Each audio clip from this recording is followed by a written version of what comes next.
guys, Jess here. Welcome back to my channel. Sorry if the lighting is a little weird. Something went on with the video and I had to come back and re-record it a little bit later. But that's what happens in a game of mistakes. So I want to just say thank you for all of the feedback that you guys have been giving me so far. I have all of your suggestions. I promise you I'm writing them down and I'm trying my best to get them organized so I can get them to you before back to school season really kicks off and gets moving. So what are we going to be talking about today? Today we are going to be talking about classroom management. What is it? How does it work? How can you fit it into your classroom? What routines and procedures are important? All of that. That's what we're going to be talking about in this video. So if you would like to learn more about classroom management, please continue to watch.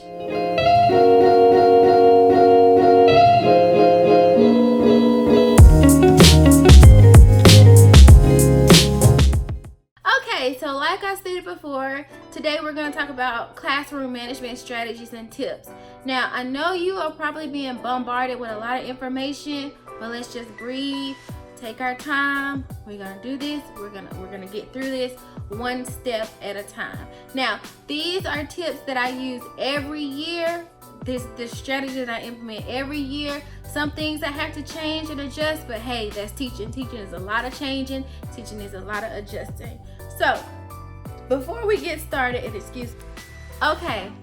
before we get started, before we jump into conversation, the first thing I want you to do is subscribe to my channel. If you have not subscribed yet, please go ahead and hit that subscribe button. I'm trying to get more frequent with the videos, especially since it's back to school season, and I know how it is, so I'm trying to get more frequent.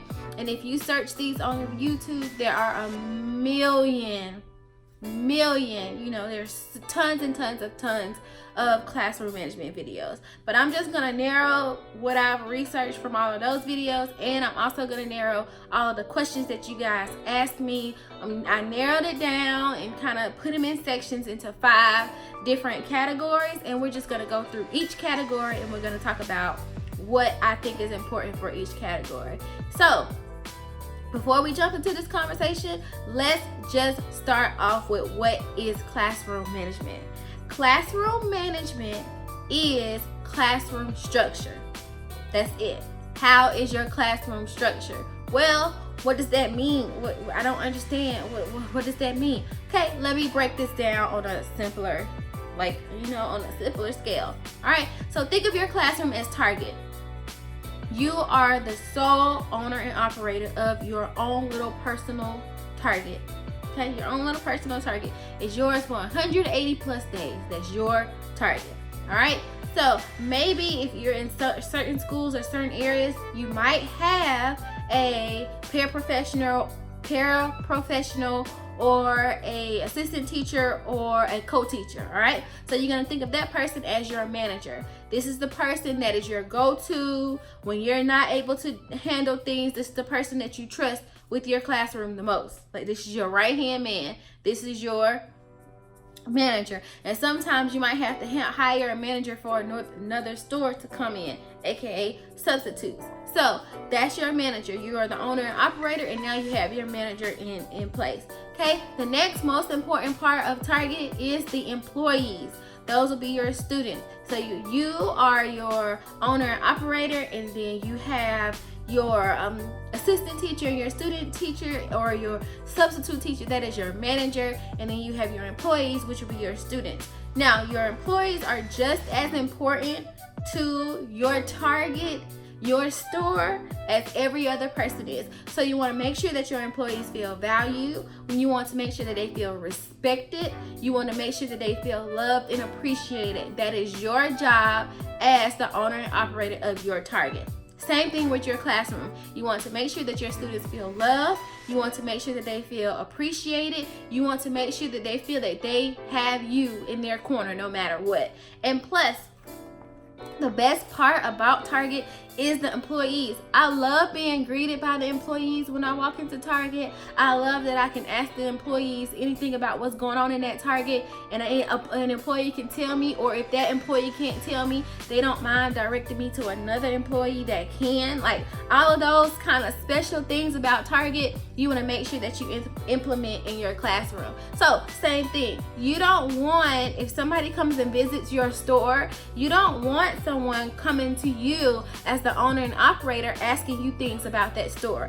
You want them to go to your employees.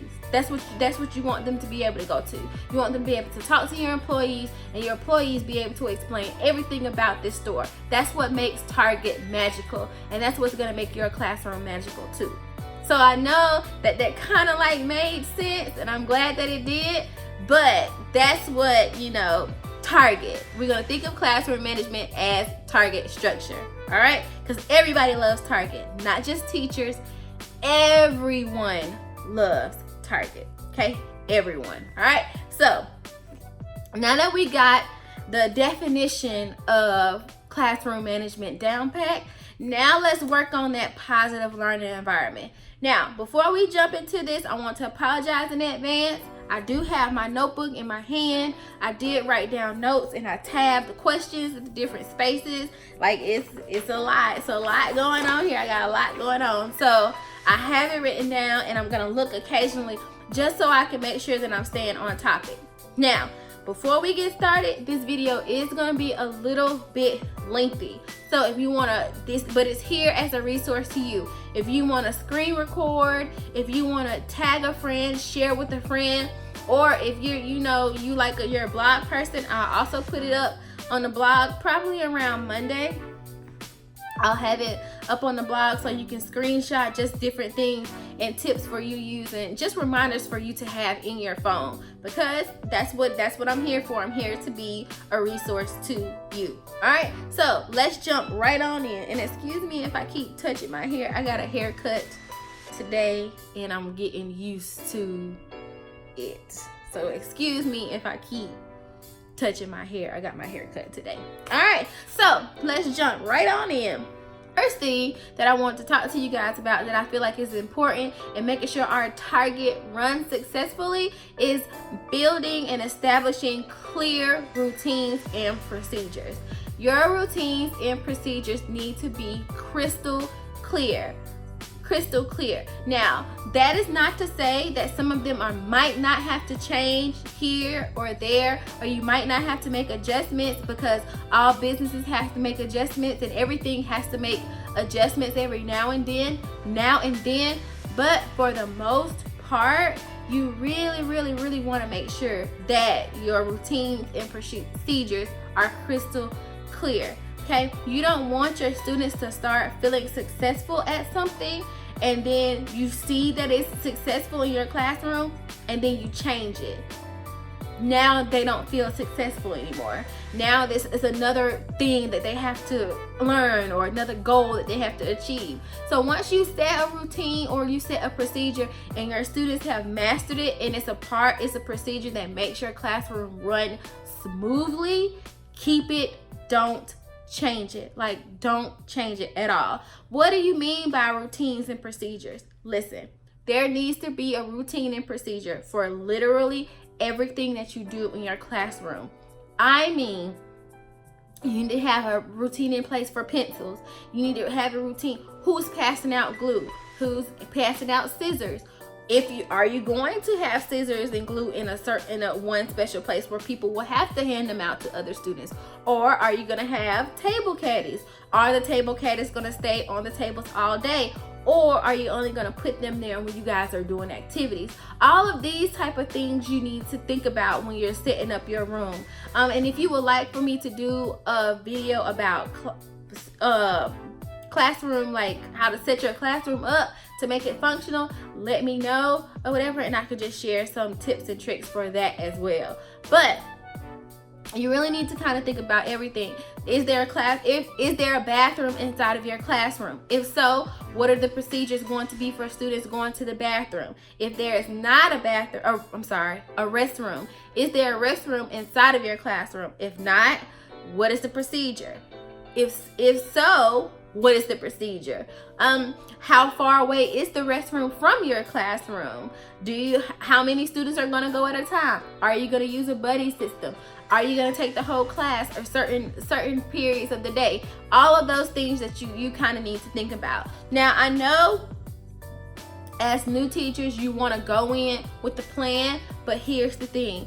I want you to take a minute and I want you to take, a breather, because when you get to pre-planning and you meet with your team for the first time, they are going to go over with you all of those routines and procedures for your school. Every school is going to be different.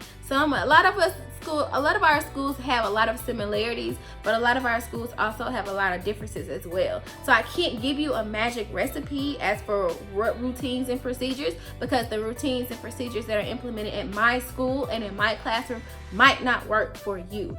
So this is where it's very imperative that you speak to your team and you talk to your team. Maybe your team has already been reaching out to you and asking you, hey, if you need help with anything, let me know.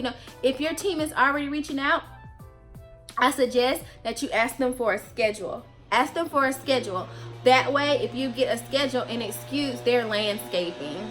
So if you hear the thing in the background, it's because they're landscaping, and now I'm trying to scream over it. So I'm just gonna wait until they get finished. Okay, I'm back. They drifted off, but excuse me for that random pause, but they were landscaping. So as I was saying before, maybe your team has already been reaching out to you and asking you what you need help with. Ask them for a schedule. If they are able to provide you with a schedule, you can kind of go ahead and get an outline of how your day is going to be ran. Maybe it might change once you get there, but I would just ask for a general schedule, nothing too specific. That way I can kind of know how my day is going to be set up before I walk through the door. Also, maybe your school has a pacing guide. Ask them for a pacing guide. That way you can already see the skills and lessons, and start planning activities for yourself for the first couple of weeks. Now, the first week, some people don't don't start teaching the first week. I don't agree. I actually start teaching day 2 because one day is enough for routines and procedures for me. So I start teaching day 2, but whatever your school decides and whatever your school decides, go with that. Don't just say, well, Jessica said. No, go with what your team and your school is telling you to do. Basically, just go with that. So ask them for a pacing guide. That way you can go ahead and kind of, generally be thinking about what types of activities and thinking about lesson ideas and all those type of things. That way you can really get in the field for preparing. Because what the worst thing for me is showing up to a school or showing up to a classroom and just not knowing anything that's going on. And I know you're probably feeling that way, but even if you can, just reach out to your principal and ask your principal, hey, do you mind if is it too much for you to just send me a general schedule? That way I can kind of see how the day is going to be mapped out. Or do you know if the whatever grade team that you're working on has a pacing guide, so I can kind of really start to get myself prepared. Just reach out and ask. There's no harm in asking. And for instance, it's your first year. It's no harm in asking. So what do you want to do on your first day? Routines and procedures are going to be implemented as you go. There's no way that you're going to just be able to prepare students for everything up front. So please stop. Don't overthink it too much, because you're just not going to be able to prepare them for everything up front. It just doesn't work that way. It's never worked that way. It just doesn't. It takes a while for your classroom to get to the point where it's running smoothly and students are getting acclimated and used to being in school. It's going to take at least a month and a half. So please just don't beat yourself up that it's week 1 and your students don't know how to rotate stations. It's not gonna happen. It's just not gonna happen. It's gonna be something that you're gonna it's gonna take time. But as far as first day, Two things are the most important, in my opinion. Two things are the most important.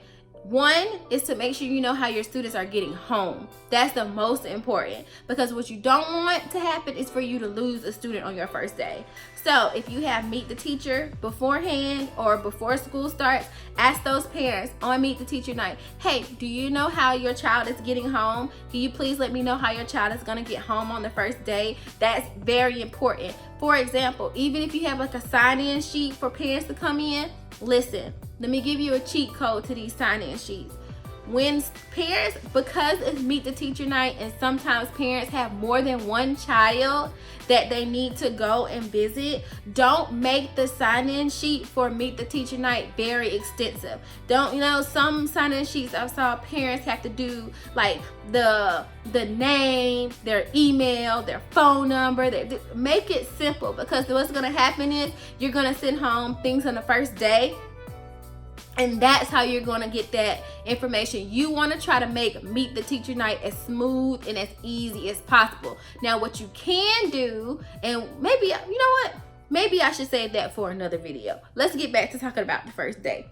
Okay, so you want to make sure that you know how the students are getting home. Make sure you ask the parents that up front, whether it's at meet the teacher night or whether it's when they drop their students off in the morning on the first day. That's very important. Just make sure, and make sure you know how they're getting home. And the second thing is, and I'm sorry if I'm talking faster than my thoughts are catching up with me, because I'm excited to share this video with you guys. So the second thing that I feel like is the most important is for you to make sure that your students have fun. Look up fun activities. Listen, the worst thing you can do is try to give students a diagnostic test on the first day. Don't do that. Like, wait till later on in the week, until they got acclimated with school. They're already nervous. They're tired from summer. They don't want to be there because they still have summer on their mind. The last thing you want to do is give them a diagnostic or some form of assessment on the first day. Yes, I know you're anxious to play in small groups. Yes, I know you're anxious to get in there and start planning, but that stuff is going to come. Make sure they have fun on the first day. It's the most important. And after all, your first impression is your lasting impression. It's a lasting impression. So you want to set the bar so high on their first day, like that they're excited to come back the next day. Okay, so set that bar high. Make them excited. When they get in the car and they go home, make sure that make sure that they're getting on their parents' nerves about how much fun they had with you on their first day of school. That's the most important. Now, what routines and procedures do I feel like are important to teach on the first day? If you teach K2, carpet time. How do they come to the carpet? How do they leave from the carpet and go back to their desk or tables, or whatever form that you have in your classroom? Like, some people have flexible seating, some people have different types of seating in your classroom. So how do they come to the carpet, and how do they leave from to go back to their respective seating in your classroom? Okay, that's important. Also, how they enter and exit the classroom. How do you guys line up to go to different places? I saw this post on this lady's Instagram. I can't remember the name of it, but there are these things, I don't know, the company Sit Spots? Okay, so they have these like little things that are like a little feet, and they're like lineup spots, which are cool if you have carpet. But if you don't have carpet, then it doesn't really work. So what I usually do is I will take a little, just like cut out a circle on my Cricut and just put the circle on the floor, because it peels right up. Make sure I get the removable vinyl, and I just stick it on the floor. That way it peels right up at the end of the year, and that one dot will be where we start our line. So make sure that you have a space in the classroom for students to line up inside of the classroom. That way they exit the classroom in the line, and you have time inside of your classroom to make sure that your line is nice and quiet and all of that stuff. Those are the type of things that you want to practice on the first day. Another thing that you might want to practice, and this can get touchy, is dismissal. Now, dismissal might get touchy because you might have that one student who's like nervous about school, and maybe they've been crying all day and stuff, and then you practice dismissal and they think it's time to go home, and then they realize it's not time to go home, and now you have tears and you have to calm that child down. So this can get touch and go, but I feel like it's important especially for younger grades, it's because you want students to know where they're supposed to go.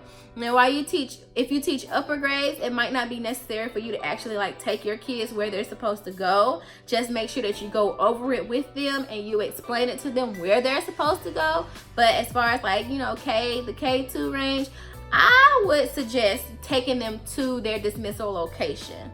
That way they know exactly where they're supposed to go when they get dismissed.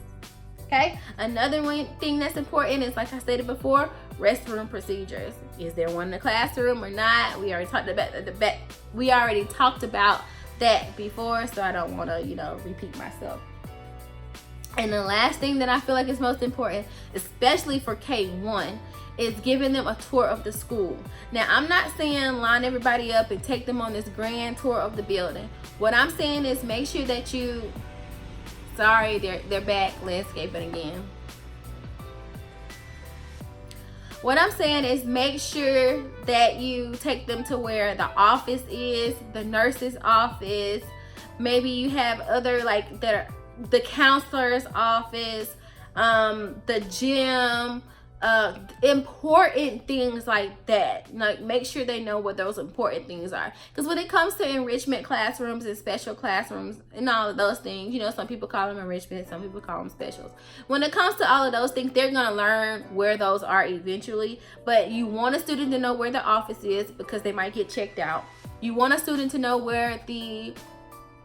or they might get called to the office because their parents might bring them something. You want their children to know where the nurse's office is, or the nurse's room is. Some people call it the clinic, whatever you call it in your school. You want them to know where that is, just in case they become sick. Like, you want all children to know. You want the children to know where the counselor suite is, just in case they have an issue and they need to go speak with the counselor. So just make sure you show them where those important locations are in the school. It's really not necessary to take them around the entire school and give them a tour. That's really not necessary, because they're going to get a tour of the school as you guys are transitioning to your different locations. Okay, so that's establishing routines and procedures. It's what I feel like is important. The second tip that I want to offer to you guys is creating your classroom expectations with your students. Now, I know a lot of you have probably gone to Teachers Pay Teachers and you probably purchased a decor pack. And if you purchase a decor pack, it's probably come with rules already in that match the decor. I want to advise you to go ahead and throw those rules away, or not even print them off. And here's the reason why. I was looking, as I was doing my research, so I can provide this to you guys, I was looking at different decor packs on Teachers Pay Teachers, and one of the rules that I constantly see through the decor packs, I think it's like, follow the instructions the first time they are given. And I really don't like that rule, because it's not fair to me. It's not fair to me for me to tell a kindergartner to follow a rule the first time that they're given. It's not fair for me to expect an 8th grader to follow a rule the first time that is given. If that's the case, there's no such thing as grace. So I don't want to give students this rule and students feel like they can't make mistakes in my classroom because they're going to be reprimanded because they didn't follow a rule. I don't feel like that's fair, because we as adults don't follow rules the first time that we hear them, or we don't follow instructions the first time that we hear them. Like, some of us, it takes us a while, or even when we were children, it took us a while to follow instructions the way we were told to follow instructions. So I don't feel like it's fair for us to implement that rule when it's not something that's measurable, or it's not even really something that is feasible. Like, what does it even mean? So I ask you to be very, very careful about the rules and procedures, the rules that you, and the expectations that you implement in your classroom, because you want to make sure that they are measurable, and you want to make sure that your students actually feel successful and they're achievable. Like, following something the first time as a kindergartner could be achievable for some students, but it's not for all. And you want to make sure that all of your students feel successful. So what do? I create my classroom expectations with my students. I'm going to insert a picture of my anchor chart here. This is the one I'm going to use for this year. I already prepared it, but I'll just have a blank anchor chart, and it says our class expectations. Excuse me, it has our class expectations across the top, and it has a space for 5 different expectations. And it also has a space at the bottom for us to write our names, adherent, saying that we're going to try our best to stick to our expectations the best way we can. And if we make a mistake, it's okay, that we'll try again next time. I didn't write that piece at the bottom, but I'm going to, and then the students will sign it. Now, I do think that it's okay for you to read certain read alouds to kind of guide them to the expectations that you kind of want to set for your classroom, but I still think that it needs to be a discussion with your students. After all, like I said, they're the employees for your target, so you want to make sure that they feel like their voices are being heard and that they matter and that they have a say in what's going on in their classroom, because after all, it's their classroom too. Yes, you're the owner and the operator, but without your employees, your classroom, your store won't really function the way it needs to function. So you want to make sure that your students feel like it's their classroom too. Now, it typically takes me a week to establish my expectations, because we take it day by day and we discuss it day by day, and I'll choose whatever read aloud I feel like, we need to kind of talk about. I'll observe them while they're playing or talking or just interacting with each other, and I'll choose a read aloud based off of that. Now, I know it's probably going to take you a while to get to that level, but I do suggest that you sit with your kids and you create your expectations with your students. I don't suggest that you just create them and then just post them and say, this is what we're going to do. And plus, being that my expectations will be on a piece of anchor chart paper, they are able to change, because maybe it's something that we don't feel like we need to work on anymore.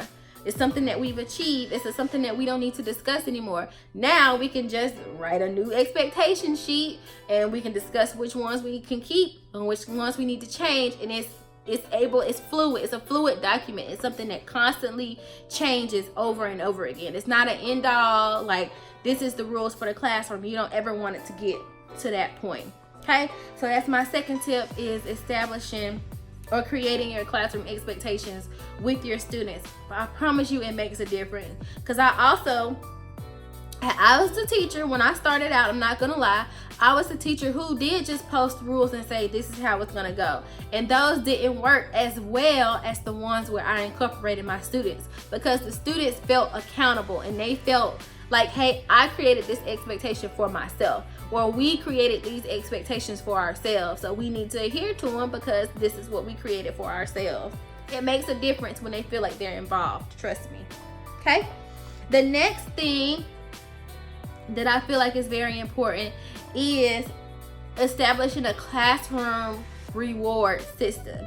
Now, you might be at a school that might be a PBIS school, and if you don't know what PBIS means, it means positive behavior intervention system. Like, it's a certain system that certain schools follow.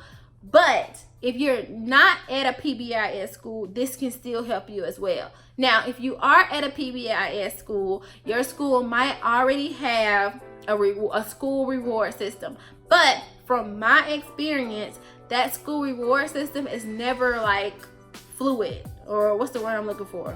Consistent. That's the word I'm looking for. It's never consistent, because usually the person who's over like the PBIS committee or the PBIS for the school, they usually play like a dual role, and sometimes they'll get more occupied with the other role than PBIS. So that means PBIS gets dropped by the wayside, which means now the students are working towards something that they're never going to be rewarded for. And what's the purpose in that? So what I've decided to do, or anyway, is creating a classroom reward system. Now, I'm not saying that this means that you need to go out and buy this elaborate,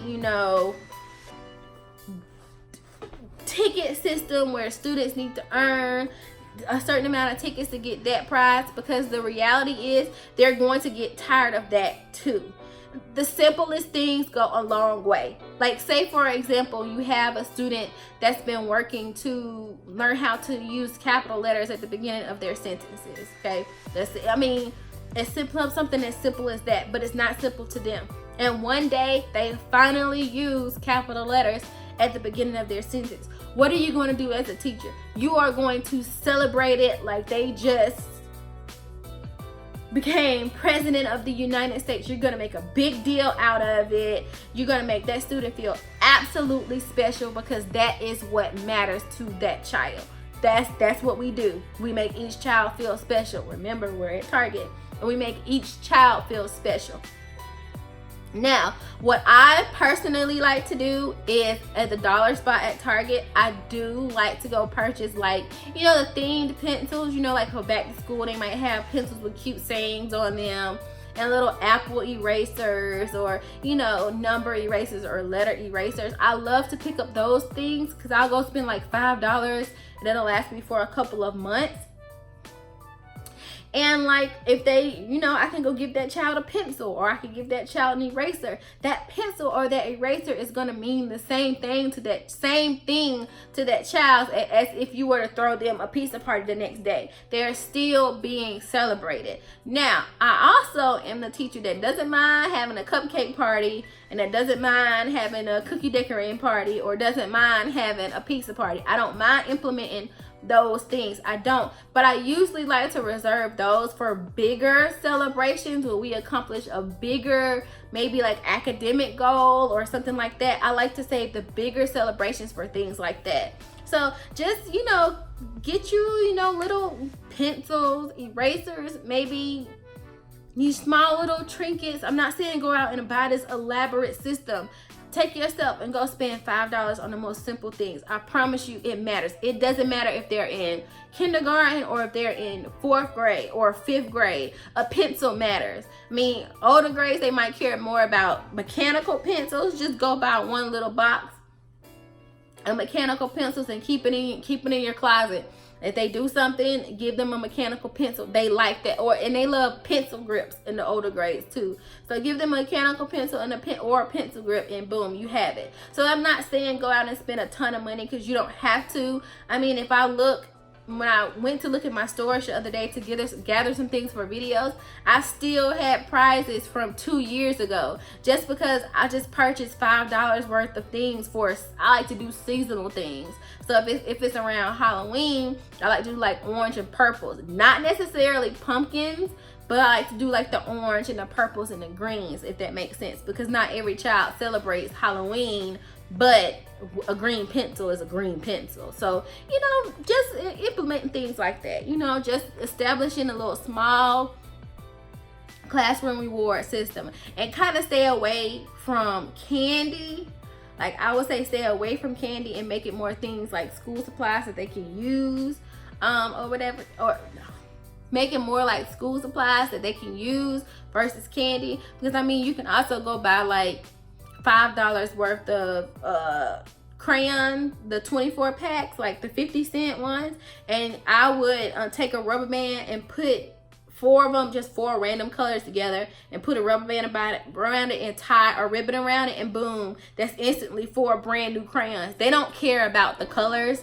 They don't care about the colors. It's 4 new crayons that their teacher gave them out of a special place because they achieved something. They don't care about the colors. They just care that it's something special.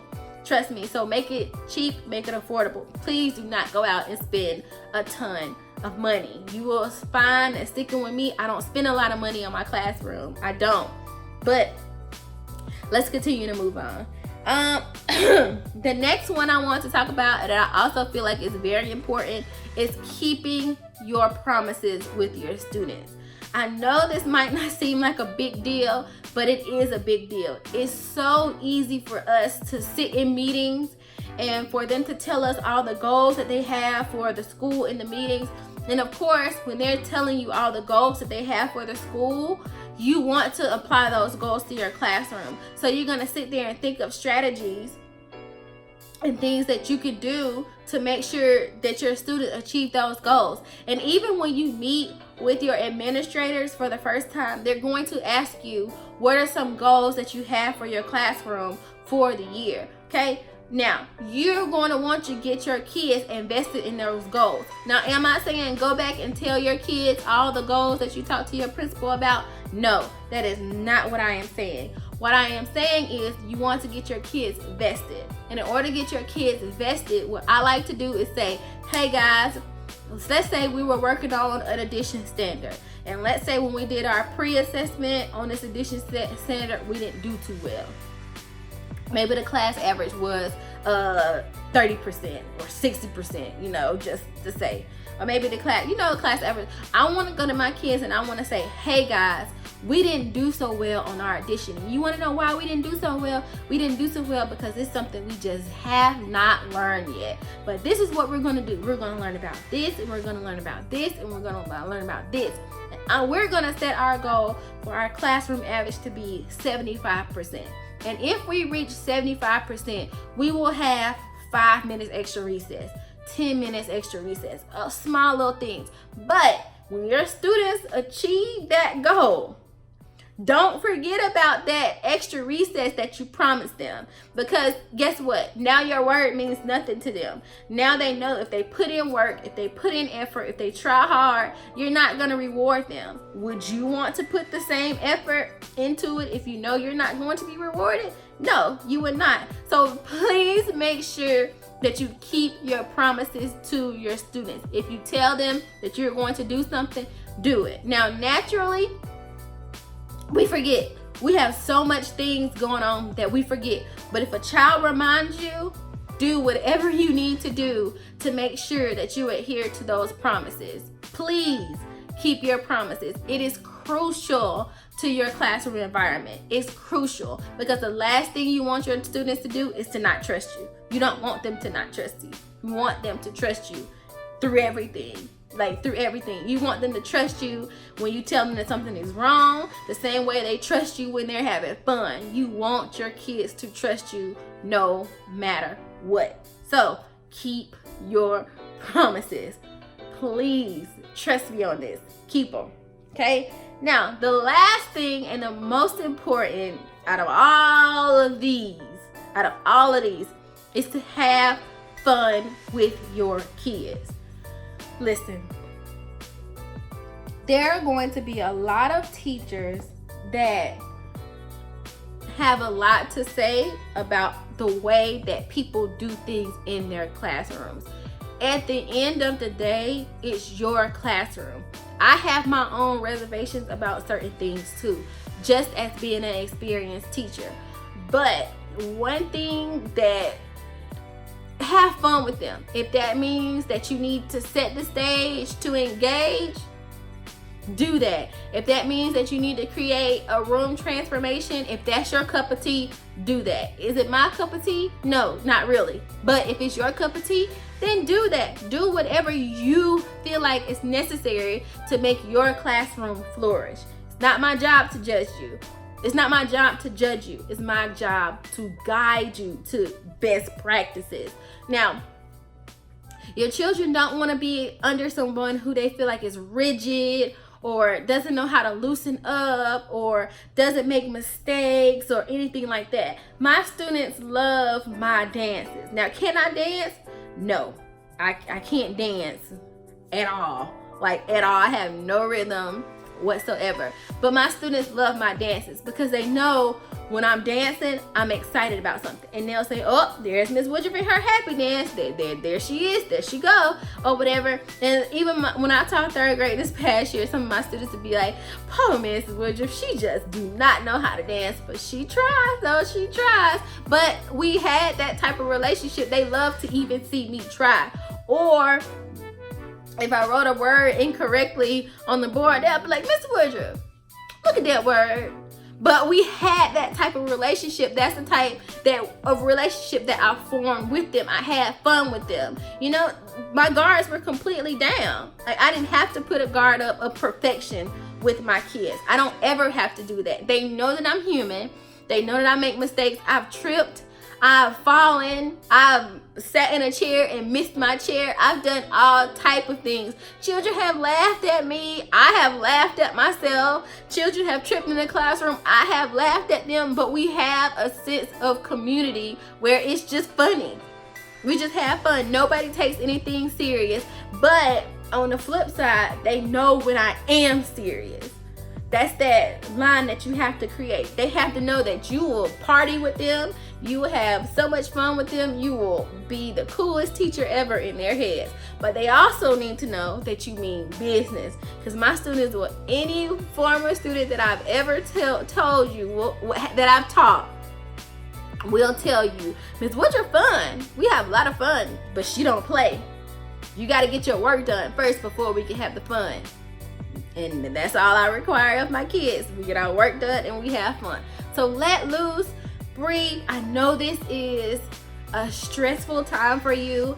I know that you have a lot going on. I know that there are a million thoughts going on through your head, but these 5 simple tips, I promise you, will make your classroom run smoothly. They will make them run smoothly. You don't worry about having every perfect routine for everything. The basic stuff, set the routine. Stations and centers, all that stuff is coming. It's coming. Don't worry about it the first week. Don't worry about it the first 2 weeks. It's coming. Get your children into a system first. And once you get them into a system, you know, like I said, the coming to the carpet, once you get all of those systems and routines built first, then you can start implementing the other things slowly. You really can start. So I hope that this video helps. I know that it's very lengthy, but I promise you guys I'm doing my best. I know in my last video I said I'll be back on Tuesday, but what I'm going to try my best to do is have a new video for you because of this series and because back to school season is here. What I'm going to try to do is have a new video for you every Tuesday and every Thursday. That way we can keep the ball rolling, because you guys are asking me a ton of questions and I'm trying to condense them and, you know, do them the best that I can before school starts. But some of the questions that you guys are asking me, we're going to have to wait until after school starts to get into some of these things. So I hope that this video helps. Please subscribe to my channel if you haven't. If it did help you, please tag a new teacher, share with a new teacher, get the word out. Bring them here. Let's all come here. Let's just build a big old milkshakes family. Thank you guys for watching. Thank you guys so much for watching. Again, subscribe if you haven't. I'll be back next Tuesday with another video. Talk to you guys later. Bye.